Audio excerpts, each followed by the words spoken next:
see all the worst sides of masculinity. So they just simply get it. Where their disconnect comes a lot of times is some of them are, it's like, I would say 50-50. Some of them understand that more than likely they'll probably never be able to get a family and a relationship with a guy that they truly want to be with.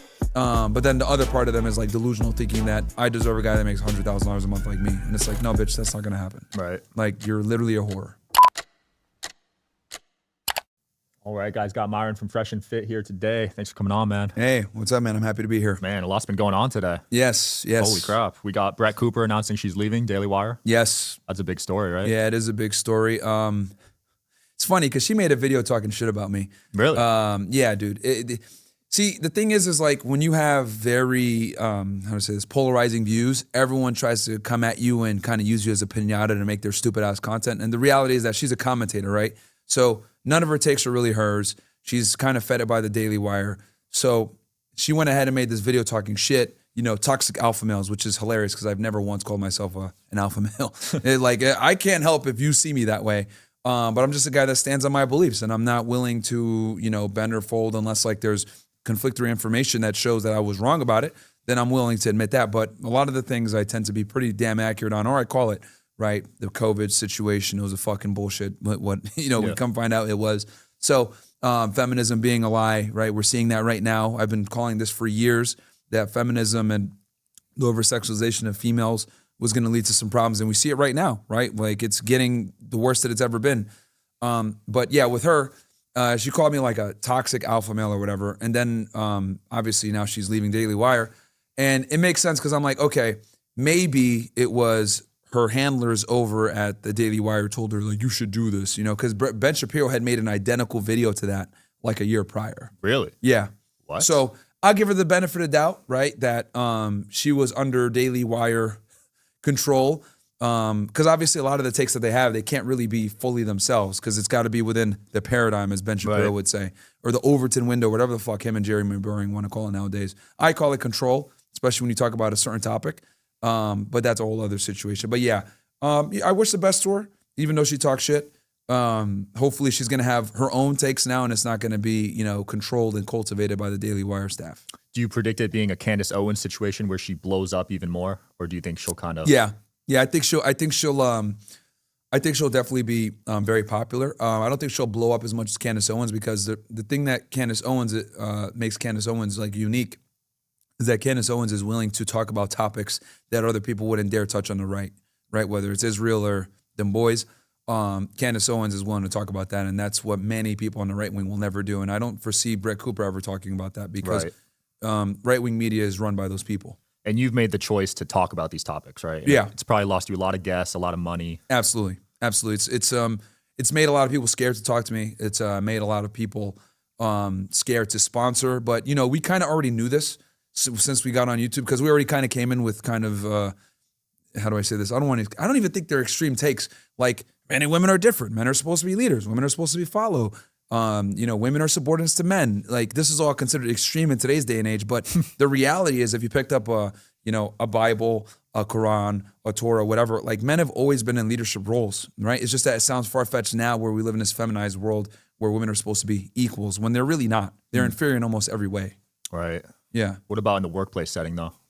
What do you mean, as in like them working? Yeah. I don't think they should be working. I think they should be focusing on having kids and families, not necessarily being in the workforce. Now, I understand, right, being in modern society with the way things are and how much they cost, they might have to work in the beginning, but I, wholeheartedly believe once she gets with a man, that man should be able to support her, take care of her, and if she wants to work collectively, that's fine. But as soon as the kids come in, fuck your job. Right. Your job is the kids now, not your stupid ass career. Because the reality is no one cares about a woman's career. No one cares about her career, her title, her education. We don't give a fuck about any of that stuff.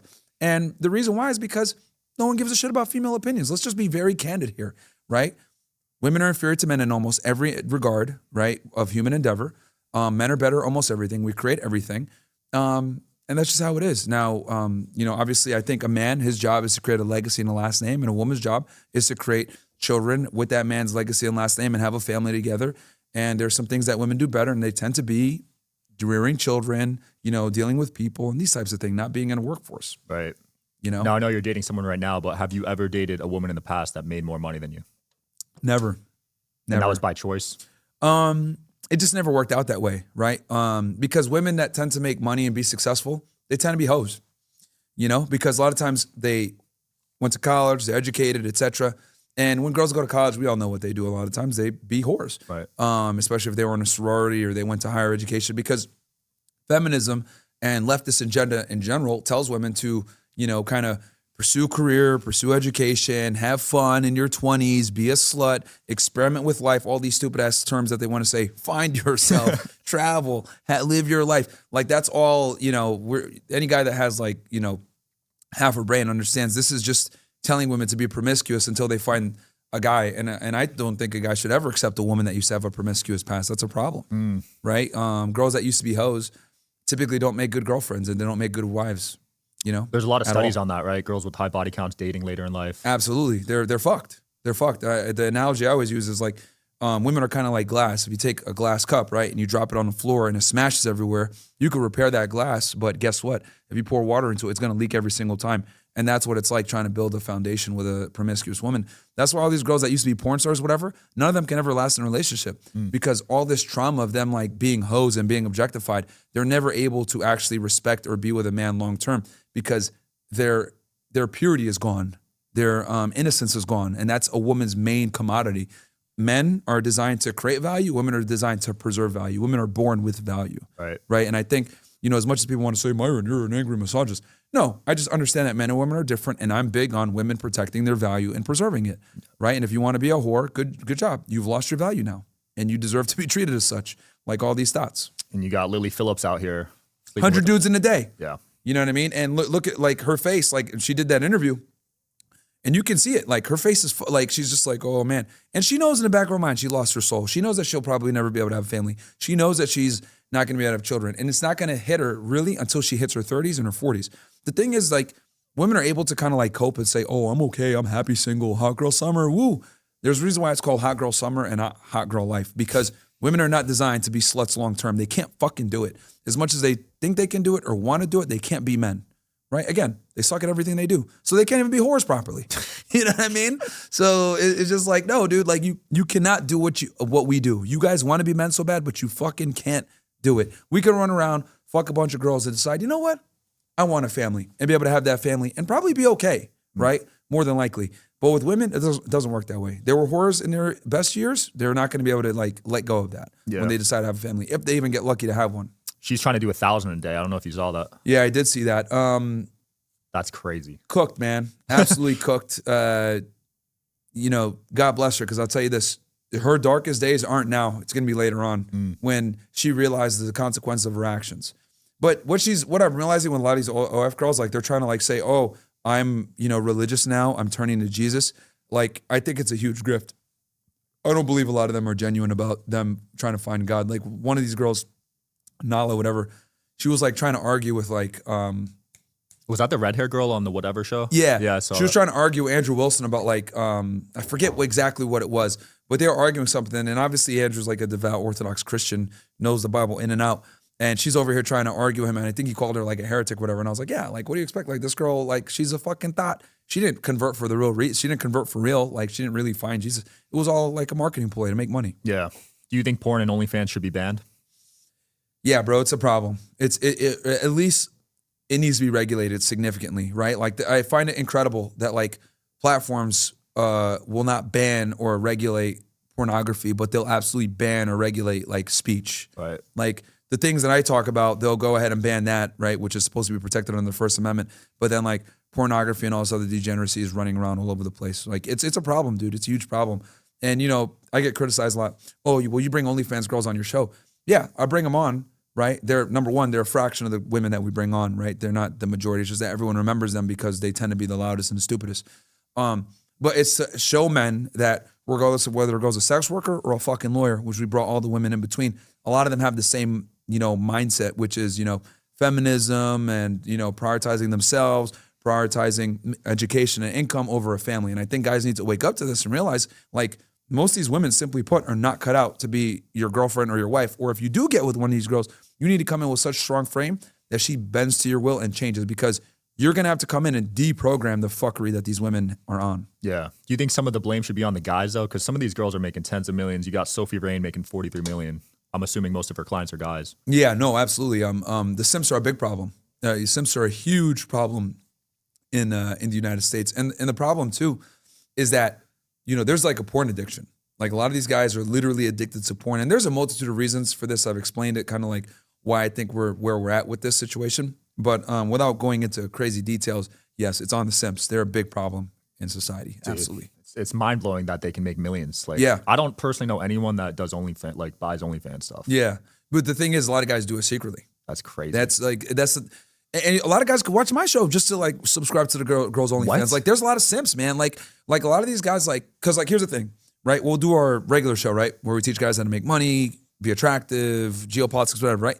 And then we'll do a nighttime show, and there'll be like a bunch of people watching the nighttime show. But a lot of these guys that watch the nighttime show are just like guys looking for mindless entertainment, simps, degenerates, whatever. So, the smart guys are able to watch the show and see the female nature and be like, damn, like this is how women think. Fuck, I need to step my game up. But there's a lot of idiots that also watch and say, oh, I'm going to whack off to this girl later. Unfortunately. That's so wild. It's crazy, dude. I mean, it makes sense though, because they go on shows like yours, right? Some of them pay to come on and then they get subscribers. Well, here's the thing. We never charge the girls to come on. You don't? We don't. As much as people have told us, like, you guys are dumb for now, we never pay the girls, but we never charge them either. Because some of these girls make quite a bit of money. I know one girl made like $60K from coming on the show. And I was like, holy fuck. But, I'm not going to take a dime because I don't want to contribute to that. Like, because the way I look at it is like, I bring these girls on so that you guys can see the fuckery, and then also so that we can show the stupidity, right? But obviously, right, like they're not just gonna come on, right? So like a lot of times you have to do some cross promotion. It's like kind of a way to deal with the evil. But nah, like I won't take $1 from that shit, dude. I've been offered a lot of money. Like, bring this girl on, we'll pay you. And I'm like, no, dude. Like, if she wants to come on, she come on. But I'm not gonna change my rhetoric. Like, I'm gonna cook. Like, if she's on some hoe shit, like it is what it is. Have you ever agreed with any of them? Was that the OnlyFans Girls? Yeah. Yeah. So here's the thing about OnlyFans Girls, which is actually very interesting in porn stars. They get it. They understand a lot of the times that men don't want hoes. They understand a lot of times that men want more than one woman. They understand a lot of times that men are only as faithful as their options. They get it a lot of times because they're exposed to like the sexuality of men, so they see all the worst sides of masculinity. So they just simply get it. Where their disconnect comes a lot of times is some of them are, it's like, I would say 50-50. Some of them understand that more than likely they'll probably never be able to get a family and a relationship with a guy that they truly want to be with. But then the other part of them is like delusional, thinking that I deserve a guy that makes $100,000 a month like me. And it's like, no, bitch, that's not going to happen. Right. Like, you're literally a whore. Yeah, their options are so limited because they're making so much. Super limited, dude. And that's where the disconnect comes. Because like they'll hook up with like a rapper and think, oh, I can get this kind of guy, like a rapper, athlete, top tier guy. But what they don't understand is like, dude, you're just recreational use only. Yeah. And that's the biggest thing I've noticed with women is like they're not able to distinguish sexual attention from men versus like a real relationship attention. Like, it's very difficult for them to do that. Because like a girl will come on the show, right? And she'll be annoying as fuck. And I'll be like, you're going to have a hard time finding a guy. Like, not really. Look at my DMs. I have all these guys. And I'm like, you stupid fucking bitch. These guys just want to sleep with you, dude.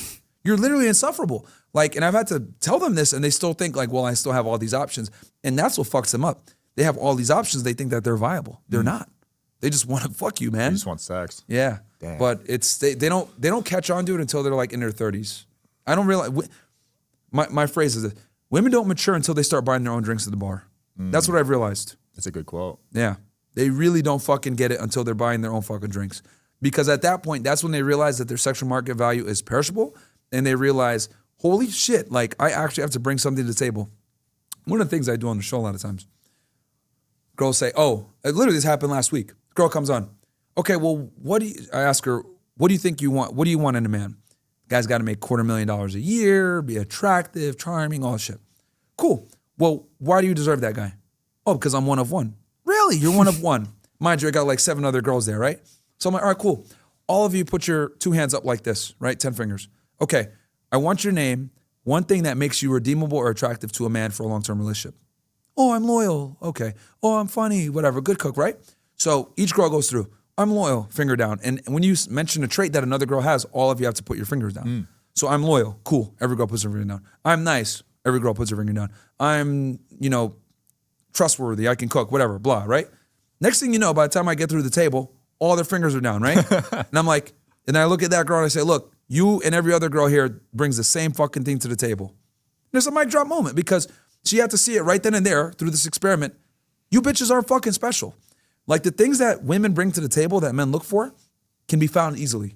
And I have to do this experiment a lot of times to let women know that the things that men look for really aren't hard to find, but the things you're looking for are hard to find. Yeah. So you need to make yourself bend to the whim of the man. And quite frankly, a lot of you women don't qualify for the man that you think you deserve. And it's not until I do experiments like this where I tell them, you don't qualify, that they get it. But they still are, they might get it for like 10 seconds and then they still go back out into the world and think, I deserve this guy. But this is why so many women stay chronically single, because they don't have the sexual market value for what they think they deserve. That's the issue. There's a big disconnect with what they want versus what they actually qualify for. Right.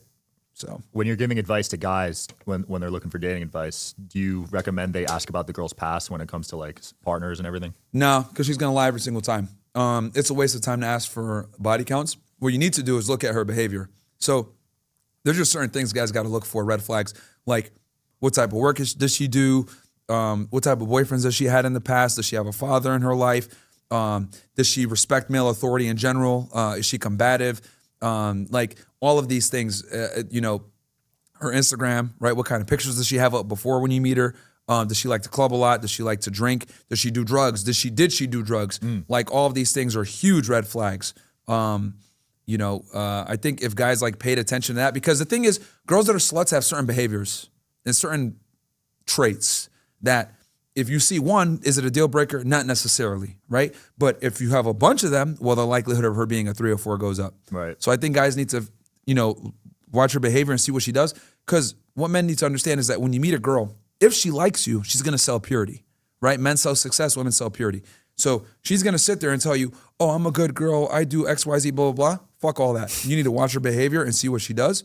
And then I always tell guys too, you need to date her for at least 6 months to a year to vet her, right? Where you're not doing, she's literally like on probation, right? Because you need to hang out with her and like see where she really stands. Because everyone could put a good front up in the beginning. 100%. Yeah. You mentioned drugs earlier. You have an interesting take on marijuana. So you believe that you can't be successful if you smoke every day, right? Yeah. So my thing is, look, are there anomalies out there that can smoke weed every day and be successful like a Nate Dogg, right? Sure. But the reality is most guys, it's going to hurt you smoking weed every day. It makes you lethargic, makes you lazy, kills your drive, kills your ambition, makes you more prone to eat a bunch of bullshit, and these are all things that you don't need now. Like I said, can you be successful smoking weed every day? For sure. But like imagine if you remove that obstacle, how much more productive you would be. So in general, I don't think marijuana is conducive to success, especially in the beginning when you're trying to get ahead. Like you need as little distractions as possible as a man trying to come up. But yeah, I used to be, and the other reason too, I used to be a federal agent. I used to literally arrest people for this shit. So I'm anti-drug, anti-alcohol, anti-porn, anti-gambling. Like I'm very straight edge with a lot of my stuff. I think as a man, you need to have a clear head and be sober as much as you can be to truly like get out there. Cause it's already tough enough. So it's like, you want to add in alcohol as other fucking bullshit to fuck your life up for what, dude? For what? Like the only people that can get ahead like that and smoke weed every day are really women if they're attractive. Like as a guy, you got to be productive. Yeah, it's going to hold most people back. Yeah. As a former federal agent, I got to ask about the Luigi case. Sure, let's do it. You posted on X, I think that you thought he was guilty, right? Oh yeah, they got him dead to rights. But there's a lot of people saying he was set up. Have you seen those? Yeah. Look, what I've noticed is like a lot of people love to run with conspiracy theories, and trust me, I like to put my tinfoil hat on as well. I mean, people that aren't strangers to my content know that I talk a lot about JFK, who killed him, RFK, who killed him, 9/11, who was really behind it. But my thing is, you also need tangible facts. With this guy, dude, they literally caught him with a gun, silencer, the same ID that he used at the hostel. People want to go ahead, because one of the biggest points that they have is, oh, well, the surveillance footage showed that he didn't have a unibrow, but now he does. Bro, those photos, like he was in New York for 10 days prior to getting arrested by the fucking cops, right? And doing this thing. And then on top of that, it took him another week to get him. Dude, I grow a unibrow. You can grow your unibrow literally in a few days, right? So that's nothing. But there's an overwhelming amount of physical evidence that links him to the crime. And then I think they caught him with a fucking manifesto. Wow. Like, yeah, dude, when they caught him at the McDonald's, he had a bunch of U.S. currency cash. We know that he was in New York paying with everything in cash. The silencer, a 3D gun, He had the same fake New Jersey license that he passed at the hostel when he was there. Similar facial structure, obviously had the masks on and everything else like that, but the same bushy eyebrows. What else? I'm trying to think. The manifesto, and then there was, he had tweets talking about elitists and issues with the insurance companies and everything else like that. Obviously, his social media played a picture in that. So, dude, they got the right guy, bro. They got the right guy. You think it was a hit? It looked pretty planned out, right? Oh, yeah. It was 100% he's going to get hit with murder one for the state of New York. And then if there are other people that were involved, they could potentially come after him federally for murder for hire. But if that's not it, what they could go after him for, they could go after him for firearms offenses federally. Because so there's always different charges. You could get hit federal or state on different crimes. Murder, 9 out of 10 times almost always falls under the state unless there's like circumstances that gives it a federal nexus. In this case, him using the silencer, which probably I'm willing to bet was probably unregistered, and then it looks like it was a ghost gun. There's probably some federal regulations there that he violated, so they could potentially go after him federally. Big cases like this, the feds love to hit their charges as well, especially since they do way more time at the feds. And then also when he got out of when they were bringing him to the jail or to his court thing, he made some comments about the American people aren't stupid or whatever. But I'm pretty confident they got the right guy. The interesting part to me is the media blew up this thing. Yeah. Like, I wonder why. Because the way that he killed him, right? Like me putting on my former agent hat on, like, you got a guy coming in, shooting someone with a fucking silencer in broad daylight in the morning, early mornings in New York City, Manhattan. Obviously a city that's very sensitive to any type of crazy crime like that. You kill a CEO of a big insurance company on surveillance footage, and then you leave monopoly money behind.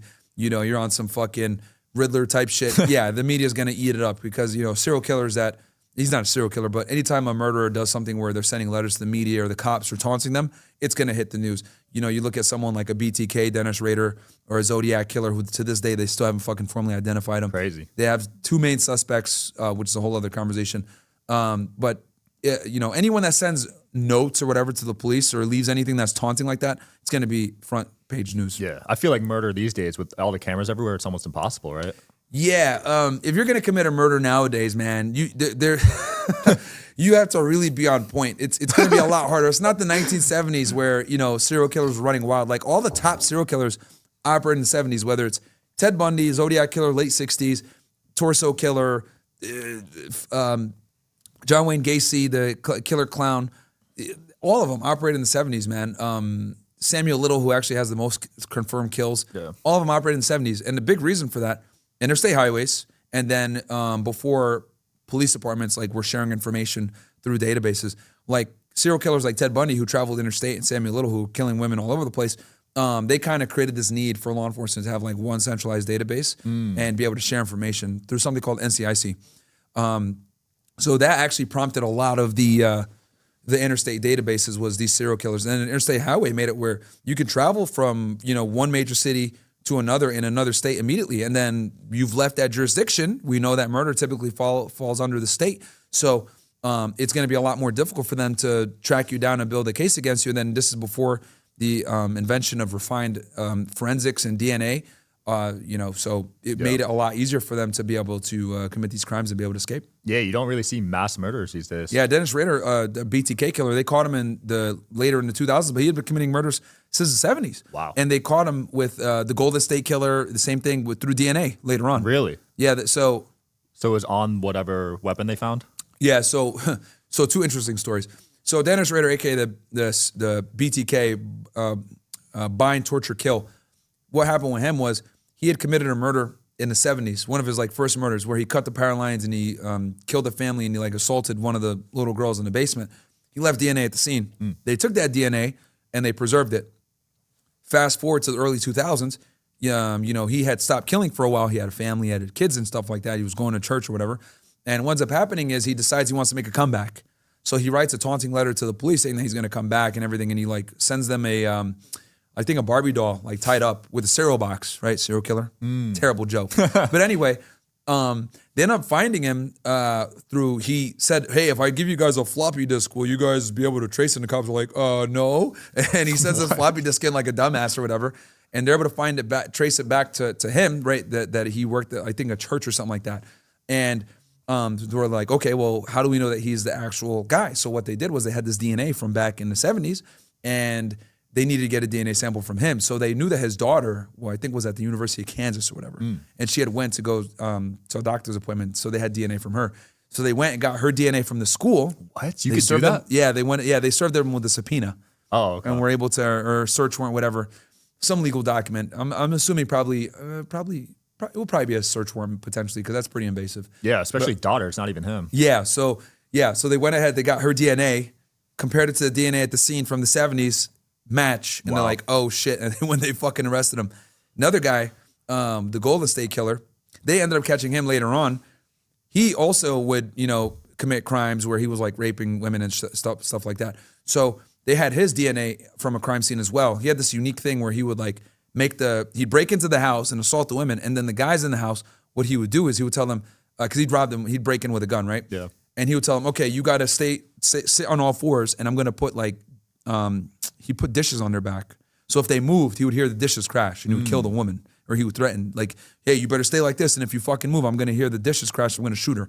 So they would sit there, and they can't do anything, and obviously the woman was being assaulted. So they had the DNA for him, right? And they couldn't catch this guy for years. He was doing this shit in the 70s. They caught him like in 2020. Wow. Yeah, and he was an old man at this point. And they caught him through one of these Ancestry websites, like 23andMe or whatever. Yeah. Someone in his family had done a DNA test, right? So what they did was they took his DNA and put it into this fucking website, and they found that there was a match, like not an exact match, but someone in his family. So someone that put the DNA from his family or his family line, they looked at when that person was born. They're like, okay, this guy's too young. He wasn't alive in the fucking 70s. But then they were to trace it back, and they found out they had a relative, like an uncle or something like that, that was like 70 years old. They're like, that might be our guy. So they went to the house and they did a DNA scrub of like the car door. Yeah. They compared it to the DNA at one of the crime scenes, matched it. No Went and fucking way. arrested him. Yeah, dude. What? Crazy. That is fucking nuts. Yeah, Yes. The mob guys got away with a lot of killings too. Yeah, the mob. Yeah, mob guys. Sammy the Bull. Yeah, they got. Yeah, with them. What fucked them up was RICO. Yeah. Yeah, Rudy Giuliani. He really went after that. So the RICO laws were made in the 70s, to combat organized crime, because prior to RICO, they couldn't really like penetrate these organizations because the lower level guys would commit all the violent crime. Like, yeah, you pinch him and them and shit, but like they were never able to get the guys at the top that were ordering it. So what they did was they came up with these laws where they would charge the organization as a criminal enterprise. And that way you can effectively charge the top guy with crimes from the lower guys. And that's how they were able to top the mafia. Because at that point, they're looking at football numbers and they want to cooperate. So that's how they were able to kind of topple the mafia. And they started with the first indictments, I want to say like in the mid-1980s, Giuliani indicted like a lot of the top bosses from the New York crime families. Yeah.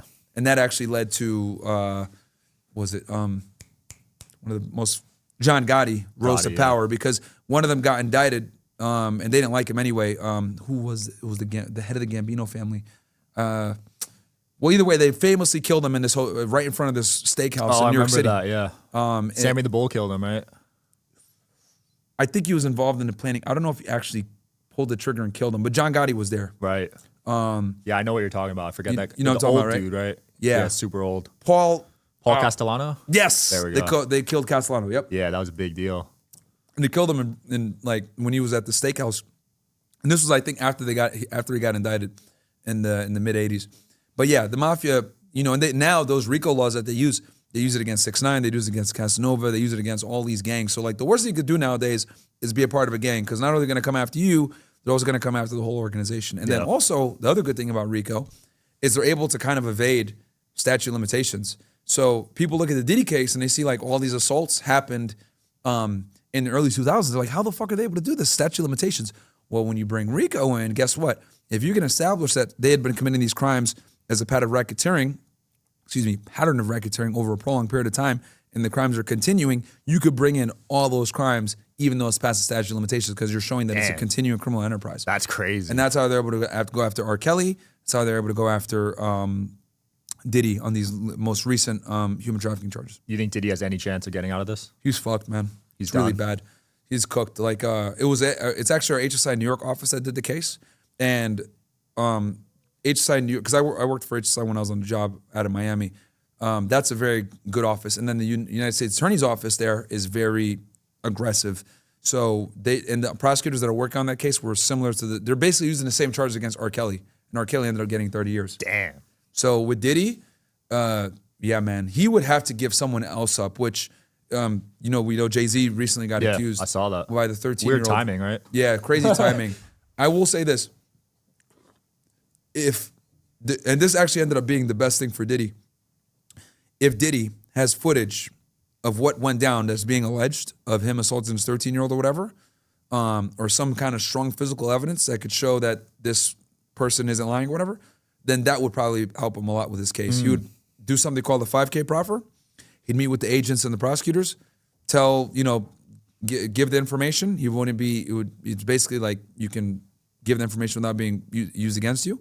And that would probably knock off a good amount of time if Jay-Z were to be indicted and leads to the rest of other conspirators. So he'll rot. Yeah. So yeah, he's definitely going to cooperate, if he has information on others. I just think he hasn't done it yet because the government probably looking at it like you're the top guy, so like there's no one else you can give at this point. You think he's the top of the totem pole? Oh yeah, he's the top of the totem pole. But some people said he was just a pawn. We'll see. I mean, we know Clive Davis, his manager, was grooming him for this shit. So we'll see. We'll really see. I mean, this whole trafficking thing is wild between him and Epstein and all these other idiots. Both of them. Shit. I hope they drop the Epstein list. Yeah. Well, here's the thing. It's out. Like people have exposed it, but the government hasn't like confirmed or denied. Oh, it's out? Yeah. Like I've talked about it on my show with a bunch of people that are on that list. Oh shit. Yeah. I didn't know that. A lot of them are powerful. Oh really? That's why they don't want it out. Yeah, they're censoring that for sure. For obvious reasons. Man, you picked some powerful enemies. Yeah, like that's it. That's why they don't want that. That's why the list has been out forever, but they suppress it. You know what I mean? The Wexners, the Foundation, all these guys. I don't even know who those are. Wexners. That's why they want it. Oh yeah. They don't want you to know, man. Do you believe in like secret societies, Illuminati type stuff? To a degree, I definitely think that there's people out there doing bullshit and using their power for nefarious reasons for sure. But no, it's definitely real. Like a shadow government type thing, though. I believe obviously there's a deep state, and I think that the deep state works with other elites to make shit happen. Right? Our government is absolutely occupied by certain individuals that have their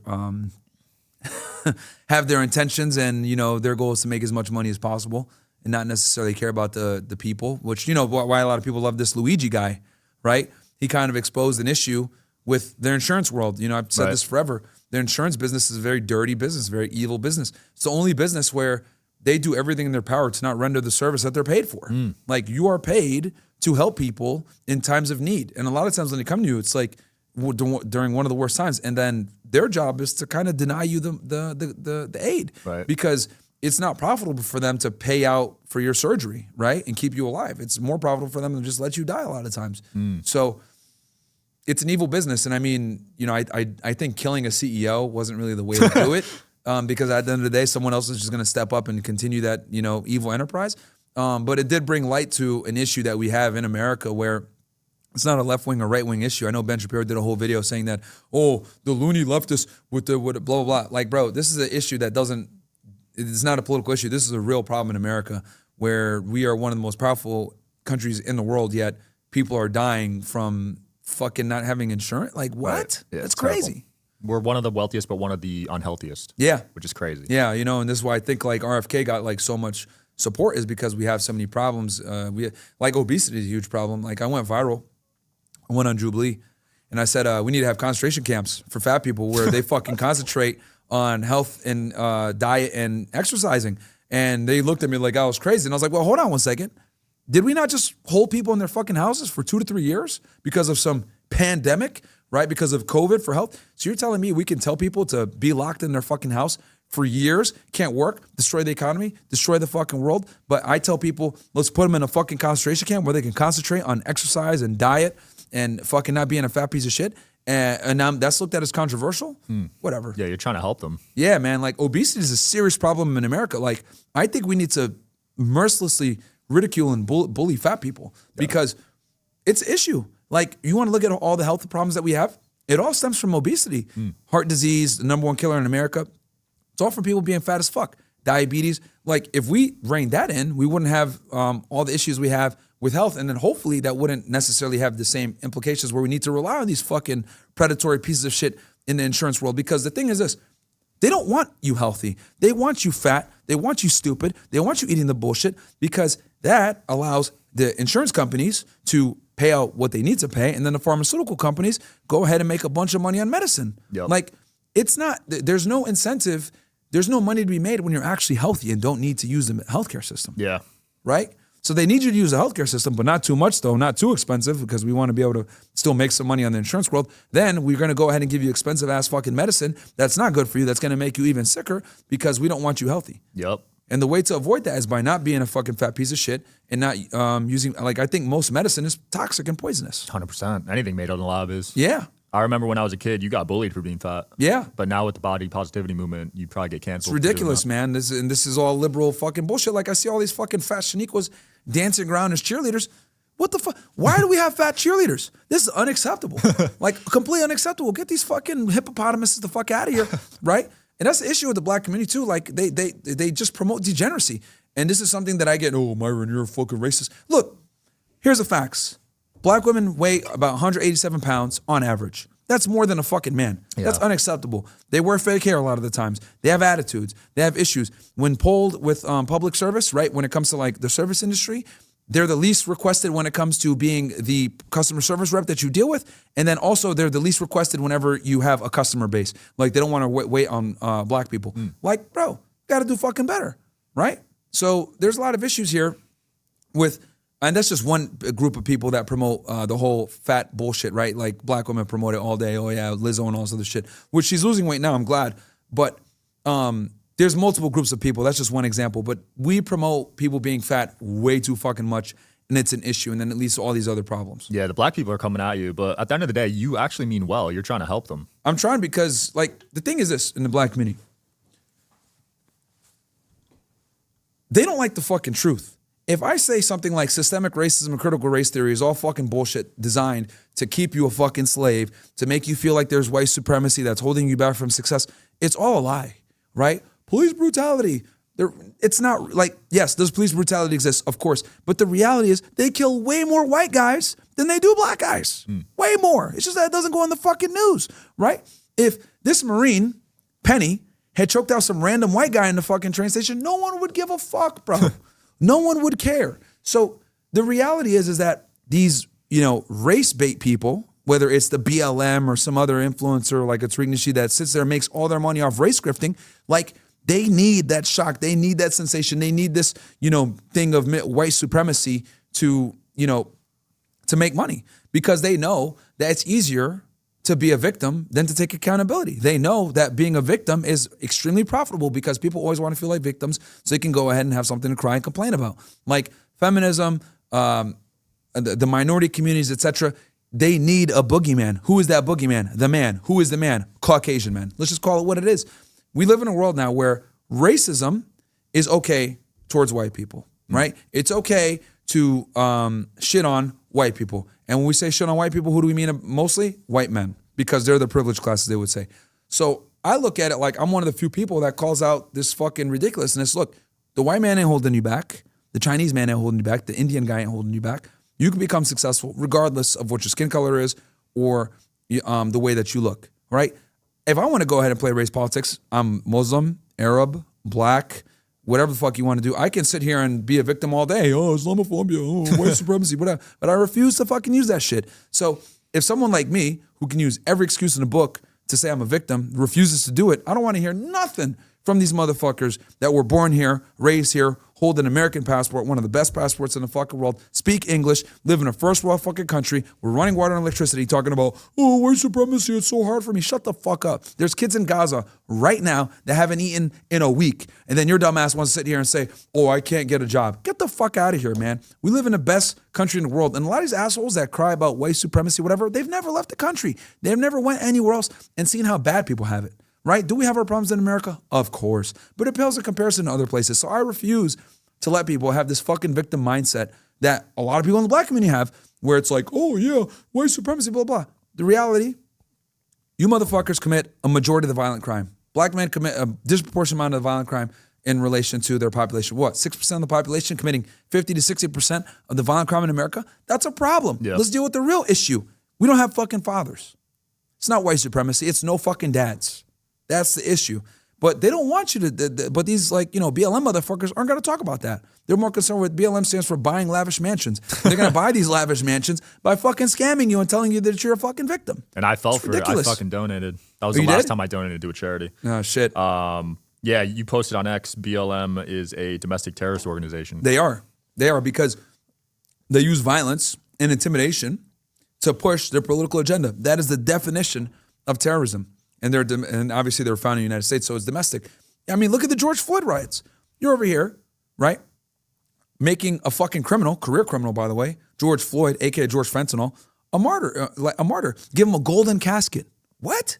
This guy's a scumbag, committing crimes all over the place. He died of a fentanyl overdose, right? Chauvin didn't fucking kill him. We should fucking give Chauvin a goddamn. And he's still in prison, right? He's still in prison, getting stabbed and everything else like that. Crazy, right? And he didn't get a fair trial at all because there was an enormous amount of pressure to indict him, and then the FBI followed up and hit him with federal charges because, again, right, we live in a world of social justice and public appeal. So I think he needs to be pardoned because at the end of the day, we know Chauvin didn't really kill him. It was the fucking fentanyl that killed him. Yeah. And Right? as someone that worked for the government, do you think these agencies have been weaponized in a certain degree? Yeah, no, they definitely have. And then the other thing too, I want people to realize is that we live in a world. So what the George Floyd riots did was they basically made every DA in America terrified of having BLM riots in their city. So what ended up happening, I noticed, is anytime a police officer has a use of force or something happens, the status quo now is the DAs indict. No matter what, okay, use of force situation against a minority, okay, we don't want our cities going on fire. Let's indict it. Let's charge the guy. Let the fucking jury deal with it. Daniel Penny, same example. They knew they had a weak case. Let's indict it. Let's prosecute him because let the jury figure it out. Because here's the thing. If they actually go to trial, right, and the guy's found innocent by his own peers, guess what? You can't blame the city, or you can't light the city on fire as much. It's not going to cause as much outrage. Of course, there's still going to be outrage, but it was the people that found him innocent. It wasn't us. Like, we arrested him. We did our job. It's not our fault. So now we're seeing state governments, local governments, for fear of their city burning down, like Minneapolis, which was fucking terrible, by the way. They destroyed that fucking city, right? Did you know, by the way, I did shout out to my guy, Stu Peters. I had a Twitter space with him. He said that when they deployed the National Guard out there to help, they couldn't even have ammunition in their guns. What? Why? Dude, because he was there in Minneapolis when all this bullshit happened. The cops couldn't use any real force against them, against the rioters when they were like fucking throwing Molotov cocktails at the police station and shit. It was fucking craziness. Wow, because they were scared of another George Floyd? They were that scared. Yep. Damn. Yep. And Waltz, the governor at the time, who tried to be our fucking vice president, that fucking loser, he literally sent the National Guard and they didn't have ammunition in their guns. That's crazy. At least on the first or second day when they came in. It was fucking ridiculous, man. So, and the rioters caught on to this. That's why they were so brazen doing the bullshit that they were doing. So, yeah, man, like everyone is scared of another George Floyd riot. So that's why in a lot of these cities, they're just charging the police officers no matter what. And that's created a chilling effect where now the police officers don't even really want to do their jobs. They're resigning, etc. And I find it incredible how, let's just call a spade a spade.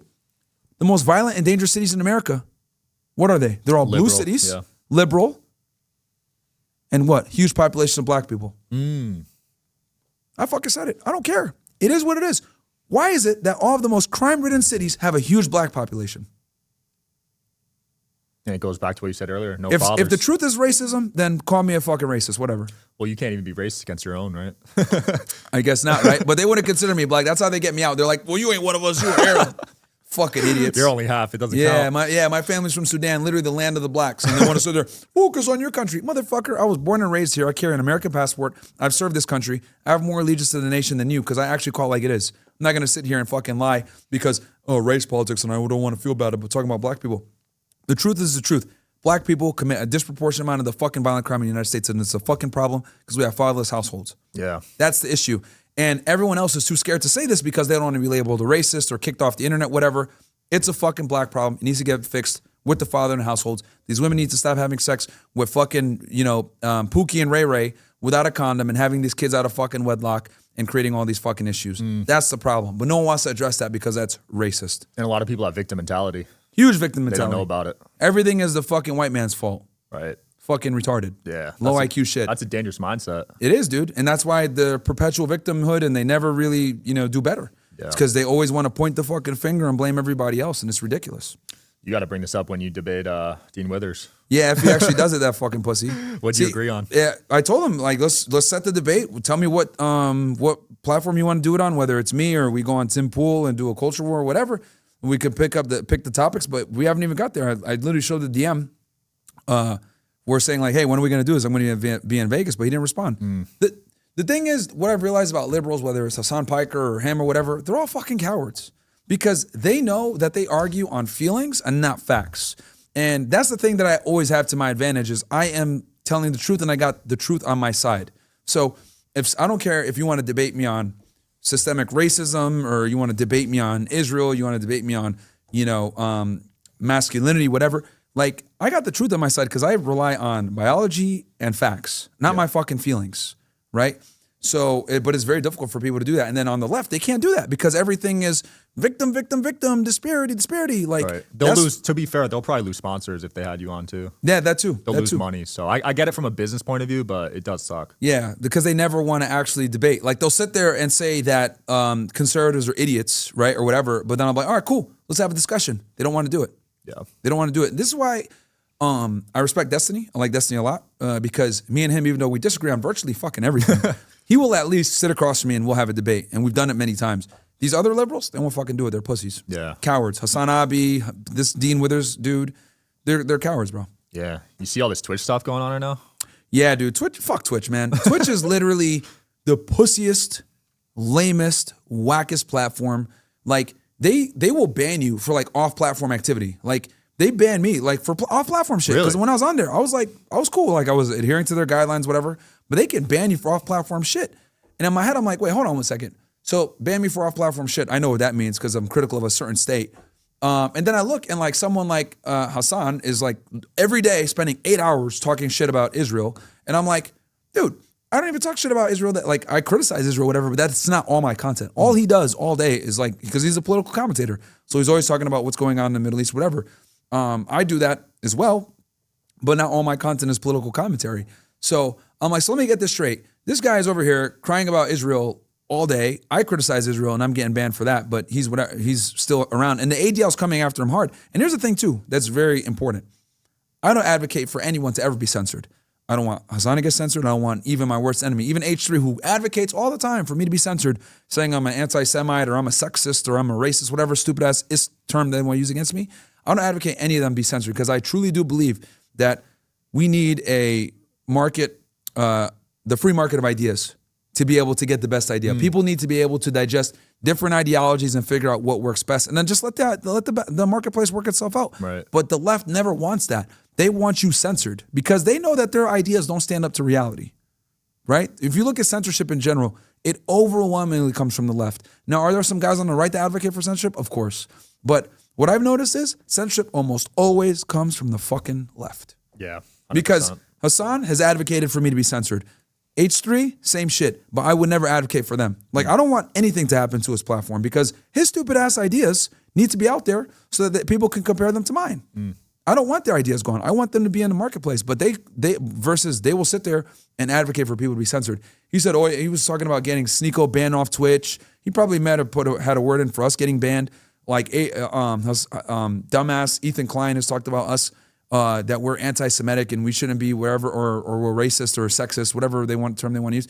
And it's like, that's what these liberals do. They advocate for you to be banned instead of debating you. Yeah, it's nuts. When you went on Ethan's show, did he edit any of it out? Was it pretty civil? He edited a lot out? We went live and we streamed on both platforms. But what I noticed was they were just clip farming the whole time. Like, he didn't actually debate anything. Like, he just was like getting our answers on things to be like, wow, that's like such a crazy take, man. Wow. Like, do you even get girls? Like I'll say something like, men and women are different, right? Men are supposed to be leaders. Wow, like, do you say that's your mom? Like, bro, like, and that's the issue with these fucking guys. They can never actually attack your arguments. They have to attack you. Do you even get girls? Wow, do you even get, like, do you have a girlfriend? Like, they'll never be able to actually attack your viewpoints ever, bro. Yeah. Ever. Like, him and his ugly ass wife, like, just sitting there, like, trying to virtue signal shit. And this is why their views of, like, this is why their support has, like, dropped off so much, is like, because now they don't, they're not based at all. Like they're just super woke and left. And like woke people, like people are tired of the censorship. People are tired of the political correctness. People are tired of it, dude. Yep. Like they're literally tired of it. Like this last election proved it, right? I mean, you're a guy that used to be former left, right? Yeah. And now you're waking up like, this is fucking annoying because you can never be liberal enough, right? If you have some viewpoints, but then you have some other, like, if you're like what I would consider like a sensible Democrat, they'll look at you as a bigot or a Nazi, right? So you can't win with these people. So you might as well just have your viewpoints, which a lot of people, right, that tend to be more factually based, tend to be more conservative, and just let them fucking cry because you can never win with these people. And that's what I think H3 is dealing with now. Like, they're getting eaten alive by their own audience because Ethan wants to keep fucking going more and more left and be more and more woke and everything else. And they're put in a weird place because the left is overwhelmingly pro-Palestine. They're anti-Israel. Oh, I didn't know that. Yeah, the left is overwhelmingly pro-Palestine. Wow. Right? Versus him, he's like in a weird spot because like obviously he's like I think he's an Israeli as well. So like he's in a weird place where he's got to kind of have to, you know, use a stupid ass anti-Semitism term for criticism of Israel, but they're killing kids every single day, which is antithetical to the whole liberal mindset and viewpoint. Right. Like Israel, when you look at it, is like in a very it's echo chamber. It's a religious ethno state, right? So it is like antithetical to like Democrat and leftist ideals. So and it's an apartheid. So it's very difficult for him as a left-wing creator to be able to have left-wing ideologies, but then sit there and also defend Israel's like current genocide. Yeah. So he's in a really weird spot right now with his viewer base. That's a tough spot. I feel like authenticity these days is winning. You saw it with the election. No one gave a shit about the celebrity endorsements. No one gave a fuck, bro. And people are tired of like the fakeness, man. They are like, you know, even though there's like some things about Trump that I dislike, I dislike the super Israel support, and then Operation Warp Speed with the vaccine. Those are really my only two criticisms. Everything else, I mean, I wish he was a little bit harder on immigration, but look, I can make concessions on certain things. And then also, like, he was just a way better candidate than Kamala. It wasn't every close. single way. It wasn't even, And the voter turnout and people voting for Trump shows that people are overwhelmingly tired of like the bullshit, right? You know, thanks to platforms like Rumble and X as well, people were able to like hear other sides. Yeah, those platforms were game changers. They were huge, dude. They were huge because we know YouTube was like fucking censoring Trump big time. I almost got banned. Anytime I mentioned the vaccine word, I got the video. Oh, yeah. Anything vaccine, election, fraud, whatever, like YouTube was banning people for a very fucking long time for that shit. And you talk about being critical of Israel now. They're trying to pass legislation where that's going to be considered like anti-Semitism. What? They're trying to pass if you speak out on it on Twitter, they can charge you? They're trying to pass a bill right now for it that it's anti-Semitism, and that's so crazy. Well, I think they already got it through. It's getting passed for the college campuses soon. Oh my gosh. Yeah, because of all the protests that they had in Harvard and shit like that. Wow. So that's where we're going, man. Like, you know, freedom of speech is something that we need to fight really hard to protect. And, you know, I'm a free speech absolutist. Like, there's people that I disagree with. Like, you know, there's white supremacists out there that say dumb shit that I don't agree with. But I defend their right to say it all the time. People sit there and say, Myron, well, you're a white supremacist. You sit there and align with white supremacists. Well, where I align with white supremacists is I believe in free speech. And I agree with, like, you know, overrepresentation of a foreign nation in our fucking government. They're right about that. And there are other things too. But the point is that I stand for free speech. So even if people say things that I dislike, I'll still defend their right to say it. Like Ethan Dumbass Klein, Hassan Abi, these leftists that say dumb shit, I don't think this should ever be censored. But they don't reciprocate that. They call for censorship all the time. They've made multiple videos saying that Fresh Fit needs to be banned. That's wild. I agree, though. People were racist to me growing up, but I would never want to silence them. Yeah. You know, I got bullied for being Asian or whatever, dumb shit, but I would never be like, let me take your voice away. Yeah. Yeah. You know, like free speech means speech that you might not like. Yeah. Right? Like people say all the time, Myron, you're dumb, black sand nigga. Okay, cool. Well, you should be able to say that. Yeah. And we share the same views on bullying, actually, which is a hot take because I got bullied, but it was actually good for me. Yeah. You know what I mean? It makes you... Bullying is a very natural way for society to correct degeneracy, stupidity, or inadequacies. Like, if you're a weirdo, like you have like a weird way that you speak, people say, bro, you're fucking weird, or you talk weird. Well, that's gonna motivate you to like get out there and get a speech coach and fix that shit. Or someone says you're a fat ass, it's gonna motivate you to go to the gym. I went to the gym because I got bullied, and I'm glad I did. Like, bullying is a very healthy response to being inadequate. Right. Agreed. It's a societal way. Some people think it's like it shouldn't be allowed, but I think it should be. If we had more bullying, we wouldn't have all these sluts. like shame used to be a very viable way to deal with female promiscuity and degeneracy. Like, you used to curb that bullshit. But now we sit here and say, yeah, own your sexuality, be a slut, woo. Like, now what do we got? We got a bunch of women that are fucking miserable and sad. Like, I find it interesting that, like, since the 70s, women have become more and more powerful with making more money, being more successful, more educated, but they're the saddest and most depressed they've ever been. Something like one in 3 women is on antidepressant medication. That's terrible. So how is it they've become more free and made more money and have more liberty than ever before, but they're the most depressed? It's nuts. I remember when I was in high school, it was like a big deal to lose your virginity as a girl. Yeah. And now it's like people are losing it in middle school and like 7th grade, 6th grade. It's Dude, crazy. the Taliban was right about some shit, man. like, yo, I'm serious, man. Like, yo, some dudes in caves, like, we think that they're fucking backwards or whatever, but they're like, nah, women can't assemble together and they'll go to school and cover their hair and, promote modesty and they can't vote. And then I'm like, damn, like, these niggas was spin. They was onto something. Cause like, we've like, cause if you look at like the West, right, you look at America, you look at Scandinavian countries, like, we're the biggest experiment in like allowing feminism to just flourish, right? But what do we got? We got like one of the worst situations we've ever had in society. Like, women are more liberated now than ever before, but we have the most societal problems that we ever had before. We have the lowest birth rates, nuclear families declining, high divorce rates, etc. It's caused a lot of problems. So, like this newscaster lady goes out to, meet with the Taliban and she asks them about like, what is your thoughts on democracy and women voting? And they start laughing. Like, it kind of makes sense why they're laughing because they had the foreknowledge to know, like, yo, if you put women in power, it's going to create some problems. And then, like, this is biblical. Like, you go back to ancient times. Why is it that women were never in positions of power? Like, back then, they kind of figured it out that, yo, if women have positions of power or you make them equal to men, your society is going to collapse. And look at what we got going on now. Wow. Would you ever vote for a woman for a political position? Fuck no. They should never have power. Like, with that said, are there women out there that are anomalies that have the capability of leading? Of course. There's always going to be anomalies. There's always going to be exceptions to the rule. But in general, most women are not equipped or have the ability to lead. And I'll tell you why. So one thing that I've noticed, and I find this interesting that like none of these like people like David Buss or Jordan Peterson could talk about this. Like these academics when it comes to female nature, none of them could talk about this because no one has talked to more women than I have. One of the most profound things that I found out from talking to 3,200 or 3,300 women at this point is regardless of education, background, culture, profession, one thing that stands out. If I say something that's generally true, they will make a point to interrupt what I'm saying, to say, well, not all women, or that doesn't apply to me. This is something that's a phenomenon that I've only noticed with women. Me and you have a conversation, or there's a group of guys here, and we say, yeah, most men are fucking retards, man. Yeah, you're right. All the guys are gonna be like, yeah. No one's gonna stand up and be like, I'm not a retard. Like we just understand that, like, yeah, most guys are fucking adequate losers, right? We're okay with like criticizing men as a whole and understanding that whether it applies to us or not, it's a general statement and it's true. But with women, for some odd reason, they need to make a fucking point and disrupt what you're saying or try to say, well, that's just your opinion or whatever. And this is something that I've noticed only with women. And then I always ask myself, like, why is it that they have this need to like, fucking make an argument for the exception to the rule or say that I'm not a part of that? And it comes back to women's inherent need for inherent solipsism or the inability to, what's the word I want to use here? We'll just say solipsism, right? Which basically the world revolves around them, right? And they're unable to exercise empathy, right? One of my controversial takes, I say women lack empathy. Really? Right?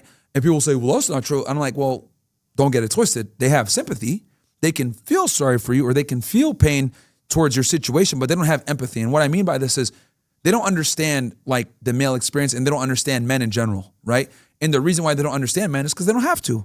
Just exist, be pretty, men come to you. But men, on the other hand, we have to understand empathy with women if we want to attract them, right? You take a girl on a date, what do? You dress well, smell good, right? You set up your apartment in a way where it's clean and the vibe is there so that she doesn't feel weird and freaked out when you come in. You clean your fucking streak marks off the toilet, right? You shit stains everywhere. You hide any embarrassing medication, right? You do that because you understand that for you to get laid, you need a woman to feel comfortable. You need to create a mood, right? You need to be romantic, right? Women say the vibe. What does the vibe mean? The vibe means you creating an environment where she feels comfortable with potentially engaging in sexual relations with you, right? Men need to understand this shit to get laid. Women, on the other hand, don't need to understand men. So that solipsism that I mentioned, They don't really need to understand anything except for themselves. And that's all that matters. And people say, well, that's kind of fucked up.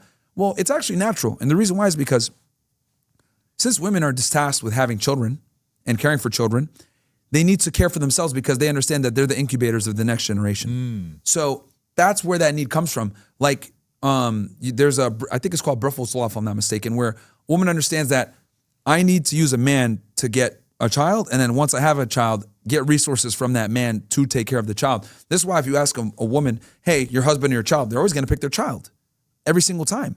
And that's fine. But for them to be able to come to that conclusion, they need to be inherently selfish. Women are inherently selfish. They have to be. Men, on the other hand, we can't be because men make excess resources for what? For women. Right. And for kids. Versus women, when they make excess resources, what do they say? I'm independent. There's a difference. Man makes a bunch of money and becomes successful. He's like, damn, I can have a family now. Women makes a bunch of money, successful. I'm independent. Independent of whom? Oh, men. So when women make money versus men make money, it's not the same. Men are okay with sharing their resources, women are not. Wow. This is why when women make money, what do? If they make more money than their man, that divorce is coming. She getting rid of your dumbass. So women kind of look at men as a means to an end to achieve the agenda of security, resources, and most importantly, resources for their kid. So to bring this all back full circle, the solipsism exists because they're the ones that hold the kids. They're the ones that have the burden of taking care of the kids. So they need those excess resources. So they have to be selfish. So I've accepted this and I've understood this, but it's something that I've noticed during the course of doing the podcast that it's an astounding thing that I've noticed where I say something that's generally true and they almost always have to still make an argument for the exception or whatever because their solipsism doesn't allow them to kind of see beyond that. Yeah, that's fascinating. Yeah. I love how you tie in the biology to it. Yeah, it's just like a female thing. And I've because I kept trying to figure out why the fuck are these bitches so retarded?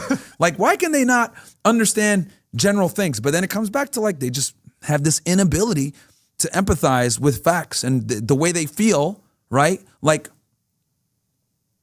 Men are more concerned with empirical correctness versus women are more concerned with moral superiority. They did a poll, right? And it's funny. I got to call out Chris Williamson for this shit. He has his podcast and he brings these people in, right? And he doesn't. I think he's scared to have me on, which I get it. I'm controversial. That's a good show, by the way. Yeah, right. I think he's Modern Wisdom, right? Yeah. And it's funny because he did a tweet the other day where he talked about how men overwhelmingly stand for free speech versus women think that free speech should be curbed if it hurts feelings and all this other stuff. And it confirms a lot of things that I've said, which is basically, right, the thing is, people don't like the way I deliver the information, but the things I say are almost always statistically true as well. It's like how Andrew Tate was. Yeah, shout out to my guy, Andrew Tate. And we say things that are biologically true, it's just that people don't like the way they say it because we're so controversial. But when you do studies or whatever, it comes true. Women are communitarian by nature. Men are meritocracy-based by nature. Men understand hierarchies. Men understand being successful, 1, 2, 3, 4, 5. Women don't understand that. They don't understand hierarchies, right?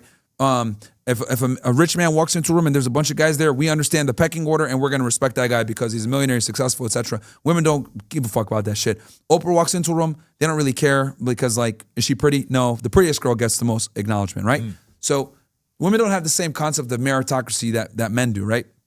So with that said, they're more concerned with political correctness and being socially acceptable than the truth. So men, right? Something I can pull up let me show you because I think this will be very important, right? Because I've talked about this shit before and everyone thinks that I'm fucking crazy. He's got the facts to back it up. Yeah, and it's funny because this tweet that he made backs up what I've been saying forever. And I tell him all the time, I'm like, bro, look, I get it, I'm controversial, whatever, but people have been fucking saying, because he brings on all these people that criticize the red pill, and they criticize me, and I'm like, why can't I fucking defend myself? Brings these fucking pseudo intellectuals on that don't know anything about dealing with women in modern society. Hold on, let me find this shit real quick because it was actually really. Yeah, we'll edit this out. Take your time. Yeah, okay, all right, cool. That's the beauty of going. Yeah, I'm not live like your show. Yeah, okay. 71% of men reported that protecting, and this is between male and female professors in America. 71% of men reported that protecting free speech is more important than promoting an inclusive society. 59% of women said promoting an inclusive society is more important than protecting free speech. Wow. So a majority of women said that promoting an inclusive society is more important than protecting free speech. Now, there's more stuff like this, but what this basically proves is what I've always said about women, because he goes into more stats that show that women prioritize being politically correct and like social values versus like what's, you know, empirically correct or what's factual. And when you look at censorship, most of the time, what is censorship? Censorship is like leftist ideologies being challenged. So they say, this is hate speech. We're going to go ahead and ban it, right? And we look at a lot of these tech companies, right? And we look at who's in the trust and safety teams. Who is it? Women, bro. It's fucking women, right? So that's what it is. We're going back with this whole situation is like morality and being accepted and inclusivity is far more important to women than it is to men. Makes sense. Men are way more logical, right? Way more. And this is why women can't be in positions of leadership, because that need to like be socially superior a lot of the times will cloud their judgment on what needs to actually be done. Now, are there cutthroat women out there that will understand, hey, we got to do what's right regardless of how we feel about it? Of course. But again, that is the minority. Yeah. I think it's a good balance though. Like some days you'll come home after a long day and want some advice from your girl, you know? Yeah, I mean, I would never take advice from my girl. Not business advice. I'm saying just like emotional advice. Yeah, I mean, you want to talk with her or some shit, but I don't think women are ever in a position to really advise men of anything. And the reason why is because they don't. So, women live life on easy mode. So why the fuck am I going to sit here and talk to someone that lives life on easy mode when I play the game on hard mode? Like, you ever play GoldenEye? No. Okay. Okay. Well, you play video games, right? Yeah. Okay. So like women, right? They get something called the Game Shark, right? They can just like get the cheat codes for the game without even playing the game, and they get all the fucking golden guns and all the power-ups and all this other bullshit, right? Versus the guys, we actually got to play the game on hard mode, no fucking power-ups, just a shitty little pistol, and we got to fight our way to the main boss. So if you had to play the game on super hard mode and you beat the game, well, guess what? You're going to be a lot more skilled than the person that had the cheat codes, right? Right. So I look at it like, why, as a man, when you play the game on hard mode, are you going to go and sit there and talk to someone who plays the game on easy mode and get their advice? They're not even in a position, they don't even understand what the game is like on your level. So they're not really in a position to give you viable advice because women have privileges that they're not even aware of sometimes, right? They're able to get in certain rooms that me and you would have to fight tooth and nail to get into. Right. They're able to network with individuals that we would never get a chance to network with unless we were on that individual's level. So for me, well, not even for me, I for most men, I tell them like, yo, most women are not in a position to tell you shit. They're just not. And most importantly, they don't want to be in a position to tell you shit, because if they're in a position to tell you anything, that means that they're equal to you, which you already lost at that point, right? You need to be superior to your girl in every single fucking way. That's the only way that she'll respect you. Women don't want to equal. They'll sit there and like, I just want to equal. No, they fucking don't. Because if you go 50-50 on the bills, she's going to start complaining and bitching that you're not man enough to pay the fucking bills. So you might as well just be that guy from the beginning. Your opinion doesn't matter. We're going to do what I say. I'll listen to what you got to say. But at the end of the day, I make the final decision, right? And the woman's got to earn that ability to be even your consigliere, if we're going to use mafia terms, where she can even tell you what she thinks as your advisor. But at the end of the day, you make the final decision. And if you want to tell her to shut up at any time, you tell her shut up. This is how it's going to go. And women want that. They want a guy that can, put their foot down and say, we're going to do this. You just focus on being pretty. They want that. They just don't want to admit it because, they fall so hard through feminism to be equal. But the reality is they never want to be equal in the first place. Right. So I think if guys have this mindset where it's like, I'm the leader, the buck stops with me, you're going to be in a way better position. And you're going to be more attractive to your girl because what she's going to be able to do is she's going to be able to be more feminine. She's going to be more relaxed. She's like, oh shit, I can calm down. This guy got it. He's just competent. Like he doesn't fucking need me. And that's what makes her say, I fucking want this guy. Because it's so rare to find a guy that can like literally like doesn't fucking need them. Like so many guys are pussies. One of the biggest things I tell guys, never cry in front of your girl. Ever fucking do that shit. Because the thing is that when you cry in front of your girl, what you're doing is you're triggering this like carnal feeling in them where you're displaying that you are not an adequate mate. Right. Right? Joe Rogan famously had this girl on, forget her fucking name, but who cares? She's a female. Yeah. And some random female. But she was dating a UFC fighter. Okay. See how women acquire status through men? So she was dating this UFC fighter, and she said that, yeah, I was seeing him get beat up in a cage, and I just like, I don't know, it was over for me at that point. And the reason why is because she saw another man beating up her man, dominating her man, even though this guy's a top 1% fighter, he could beat up 99% of men. But it's another thing for women to see you getting beat up, right? And then they're like, oh shit, my safety. It's like jeopardized now. Like this guy can get beat up. Oh my God. Like you need to be that superhero for her, right? I would equate that, right? To give guys an example. Like that's like you see your girl get fucked. You would never have the same respect for her. You'd be like, what the fuck? This is disgusting. Yeah. Fuck this bitch. That's like her seeing you get beat up by a dude. Same thing. Crying in front of her, whatever. Like it triggers this carnal, cerebral thing in her head where she's like, this guy can't protect me. I need to leave, right? Because women always look at men from a strength perspective. You're supposed to be the leader, right? No matter how much of a feminist she is, it's all a fucking lie. She still expects you, when the push comes to shove, someone breaks in the house, you need to be the man and fucking handle it. This is why women are attracted to criminals, murderers, violent individuals. Why is Luigi so attractive right now to all these bitches? Because he committed an act of murder. Want to look at serial killers. Why is Ted Bundy being fawned upon by women? Jeffrey Dahmer, etc. Why did bitches show up at their fucking trials in droves, right? Richard Ramirez. Because women love dangerous men that have the capability of violence. They love it because that shows that they can protect. So as a guy, when you cry in front of your girl or you get beat up or anything else like that, what you're showing is weakness. And weakness is the worst thing that you could show your girl. So that's why I tell guys, you make the decisions. You don't need her advice. Don't get beat up in front of her. Don't cry in front of her. You want to cry? Cool. Go cry in front of your fucking friends because they can actually probably help you. She can't. She's just going to lose attraction for you and question why she's with you. She won't obviously openly say this, but she's going to feel in her mind because some women will sit there and say, well, I want my guy to open up to me. Don't do it. It's a trap. It's a fucking trap. It's a trap. Don't fucking do it, man. Because women are fantastic at telling you one thing, but responding to something else favorably. I want a nice guy. You be a nice guy? Guess what? She loses attraction for you. I want a gentleman. You bring flowers on a first date, lose attraction for you. Like, don't listen to anything they say. They don't.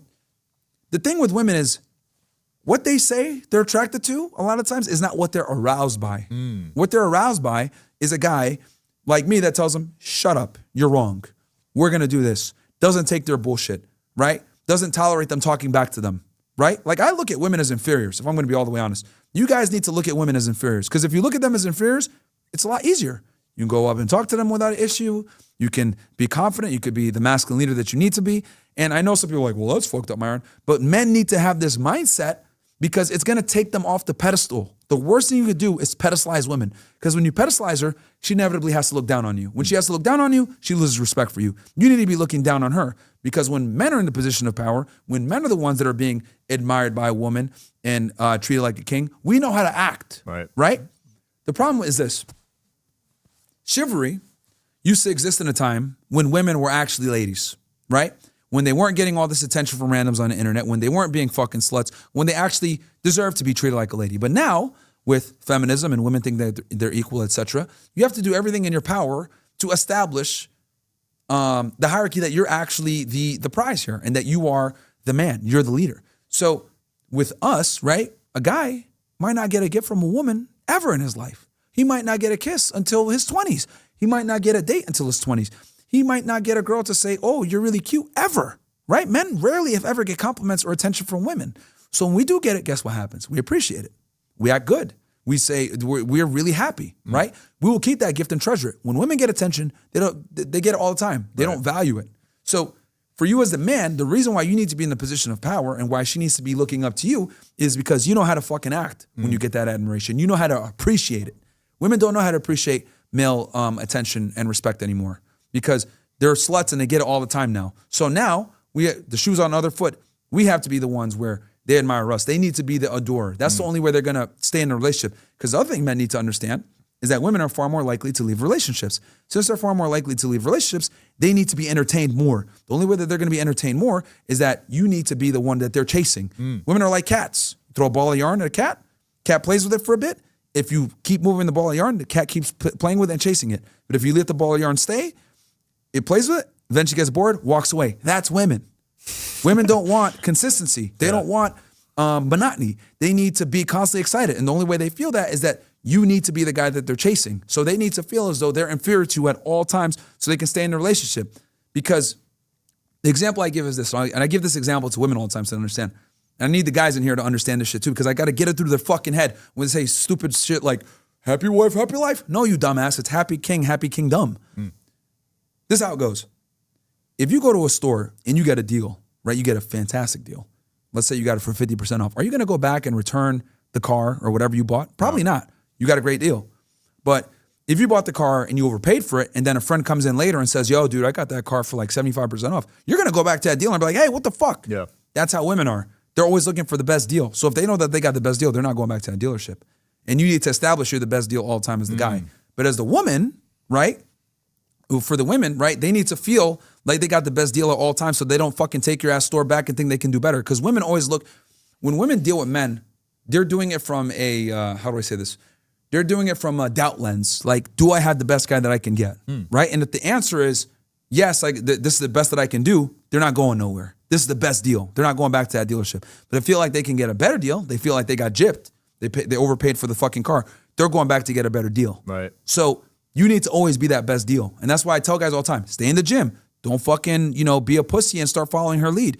Work more hours, make more money, become more successful. The problem is that most guys get a girlfriend, they start getting soft. Oh, I'll have ice cream with you and shit like that. Like, no, fuck that. Don't change from the guy that originally got her. Stay the same asshole, if not become a bigger asshole, so she realizes, holy shit, I got the best deal. The reason why he treats me like this is because he can find another girl and have other women. Oh, the Myron, that's controversial. Fine, you're a religious guy, you don't want to have multiple women, fine, you don't have to do that. But she needs to know that your dumbass can be replaced at any time. And that stays with you being in the gym, being attractive, other women looking at you. That is the most honest signal to her that she got the best fucking deal. So women need to always be the adored. They need to be the one that's always chasing you, and they need to be following you. But when it's the other way around and you're like, groveling for her and she's on the pedestal, she's going to lose attraction for you and leave you, man. Because women need that sense of, oh my God, I got the best deal. Yeah. So what's your approach with disagreements and conflict with your woman then? I don't even look at them as equal to disagree with them. Like, I don't argue with women. Like, that's how guys need to be. I don't negotiate with terrorists and I don't negotiate with women either. Like, it's my way or the fucking highway. You're not even equal for me to argue with you. Guys, if you're sitting here arguing with your girl, you already fucked up. You already fucked up. Me and my girl don't argue. This is what we're doing. You never argued once before? No. Wow. No. Because I tell her, this is what it is. That's impressive. We need to do this. Okay. But again, that's not easy to do because I pay all the bills. I take care of her. She don't got to worry about shit. Like, I'm the boss.